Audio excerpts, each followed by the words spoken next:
Tonight, Virginia's new governor, Abigail Spanberger, addressing the General Assembly just days after historic inauguration as the Commonwealth's first woman governor. And today she's laying out her agenda. Shirin, Rajaee is in the newsroom now with those details. Yeah, guys, this was Governor Spanberger's first opportunity to address both chambers and to outline her priorities. Those include affordability measures, health care access, education support, and uniting for a common purpose in a state legislature where Democrats now hold a majority. Here's Virginia's 47th governor.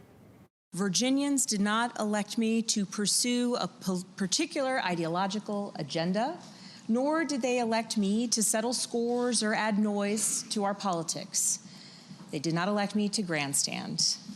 My mandate is simple: to get things done for Virginia's families, Virginia schools, Virginia businesses, and our communities, period.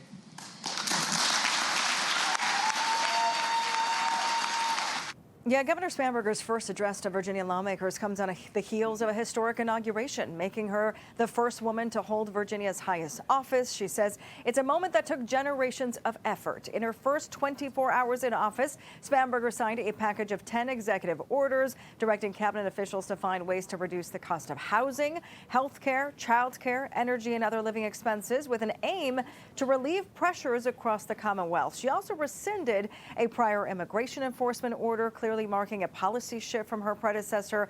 And while her focus today was on affordability, she says her executive actions are not enough. She's pushing the General Assembly to pass a legislative package focused on lowering costs. Right now, pharmacy benefit managers, the middlemen known as PBMs, are driving up the cost of medications while pocketing the savings for themselves. They steer patients away from local pharmacies, harming and hurting rural, independently owned pharmacies. They claw back payments from small businesses, and they make it harder for Virginians to afford the medications they need. This has to stop. Spanberger also announcing Virginia will rejoin the Regional Greenhouse Gas Initiative, a program that the state exited under former Governor Glenn Youngkin, calling the move a cost-saving fix to what she described as a policy mistake. She's been speaking for over an hour now, guys. We'll bring you more tonight at 6.